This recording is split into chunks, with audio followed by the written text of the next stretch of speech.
नमस्कार। हम लोग अलाउद्दीन खिलजी का अध्ययन कर रहे हैं।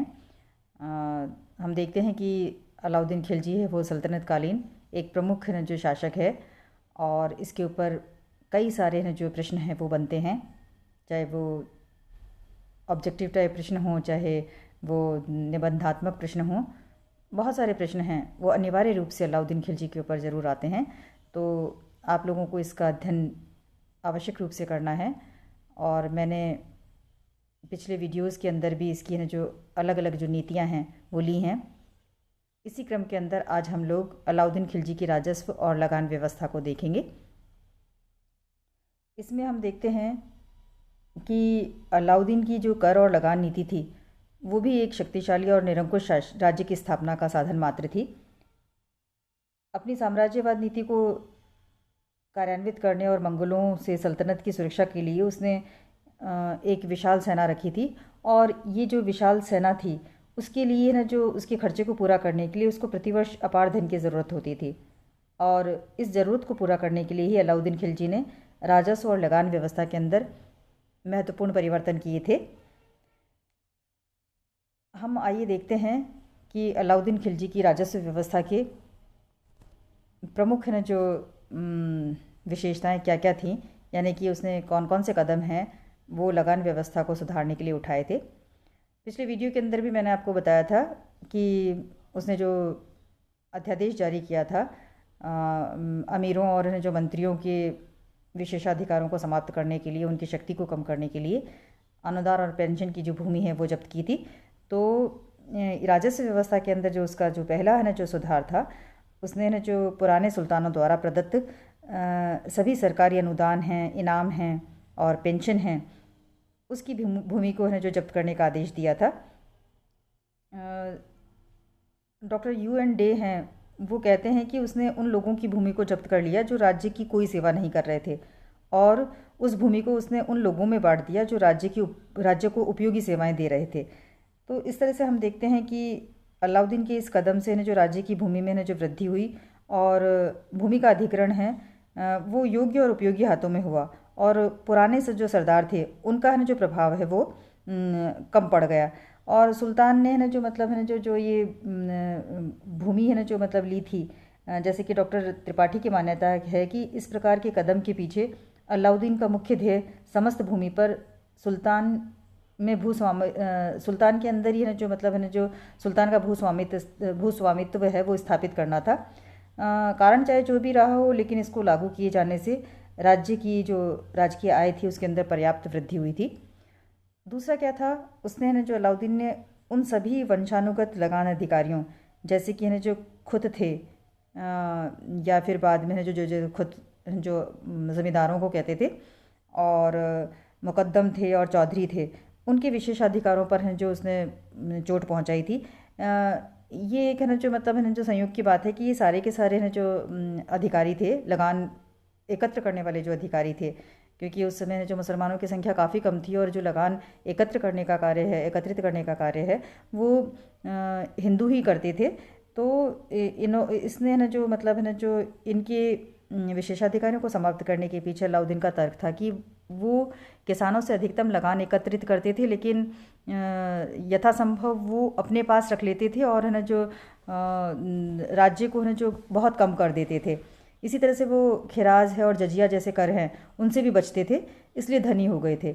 इसी तरह से बर्नी लिखता है कि वो बेहतरीन घोड़ों पर सवारी करते थे, उत्तम वस्त्र धारण करते थे, शिकार पर जाते थे, एक दूसरे से युद्ध करते थे, ईरानी तीर कमानों का प्रयोग करते थे तथा मद्यपान और उत्सवों का आयोजन करते थे। तो अलाउद्दीन ने उनके ये सारे के सारे विशेषाधिकार है वो समाप्त कर दिए और जो लगान एकत्रित करने का उनका अधिकार छीन लिया, और उन सभी से लगान और कर जमा कराने को कहा गया। तो इस तरह से अब जो मतलब जो खुद यानी कि ज़मींदार थे और जो बालाहार यानी कि साधारण किसान थे, उनके मध्य अब कोई भेद नहीं रहा। तो बर्नी यहाँ पर उल्लेख करता है कि इन अधिकारियों की स्थिति इतनी निर्धनता तक पहुँच गई थी कि उनकी पत्नियों को जो मुस्लिम परिवारों के यहाँ पर जो नौकरानियों की तरह काम करना पड़ता था। और उसके इस कदम से अलाउद्दीन ने जो हिंदुओं की जो विद्रोह करने की जो शक्ति थी उसको समाप्त कर दिया था। अगला जो हम देखते हैं कि अलाउद्दीन ने कुल उत्पादन की 1/2 भाग को है जो लगान की दर निश्चित किया था, और इसी तरह से उसने है जो भूमि नापने की प्रणाली के आधार पर भूमि लगान है जो निर्धारित किया था, यानी कि भूमि का मापन करवाया था। अलाउद्दीन खिलजी प्रथम है जो मुस्लिम शासक था जिसने इस व्यवस्था को, यानी कि भूमि नापने की है जो व्यवस्था को प्रारंभ किया था, और जो निश्चित रूप से पहले की व्यवस्थाओं से है जो श्रेष्ठ थी। उसने जो भूमि को नापने के लिए ने जो बहुत ही ने जो योग्य ने जो पदाधिकारी थे वो भी ने जो उसने ने जो नियुक्त किए थे। इसके अलावा हम देखते हैं कि सुल्तान ने लगान को एकत्र करने के लिए नगद के स्थान पर वस्तु भुगतान को अधिक पसंद किया, यानी कि लगान है वो वस्तुओं के रूप में एकत्र की जाती थी, यानी कि वो चाहे अनाज हो या उस तरह से जो उसको एकत्र किया जाता था। क्योंकि आपको पता है कि बाजार व्यवस्था के अंदर हमने देखा था कि जो लगान है वो वस्तुओं के रूप में एकत्रित की जाती थी, उनको जो जमा किया जाता था ताकि उनको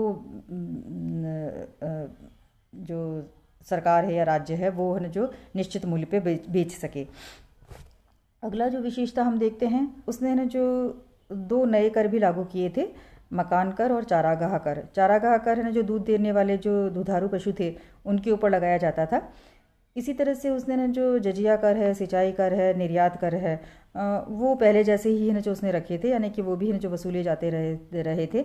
इसी तरह उसने एक और कर लगाया था, करी नाम का कर, KARI है करी, मगर इसके बारे में कोई जो विशेष विवरण है जो हमको ज्ञात नहीं होता है।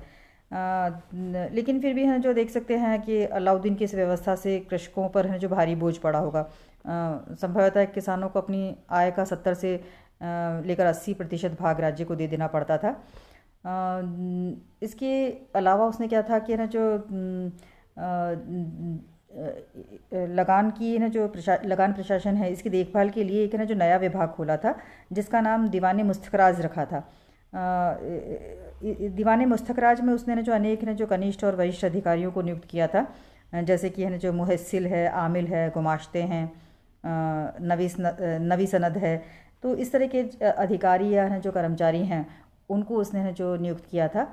इन अधिकारियों और जो कर्मचारियों के वेतन के अंदर उसने जो काफ़ी वृद्धि कर दी थी ताकि वो रिश्वत के लालच से मुक्त होकर है ना जो रहें और किसी प्रकार का रिश्वत नहीं करें और अपने ना जो कार्य है वो जो पूरी जो मुस्तैदी के साथ में और है ना जो निष्ठा के साथ में करें। लेकिन इसका कोई परिणाम है जो दिखाई नहीं दिया। तब भ्रष्टाचार को रोकने के लिए अलाउद्दीन ने जो रिश्वतखोरों को और न जो इस तरह के जो कार्य अपना न जो ढंग से नहीं करते थे उसको रोकने के लिए उसने न जो उनको दंडित किया और जो काफ़ी न जो कठोर दंड दिए।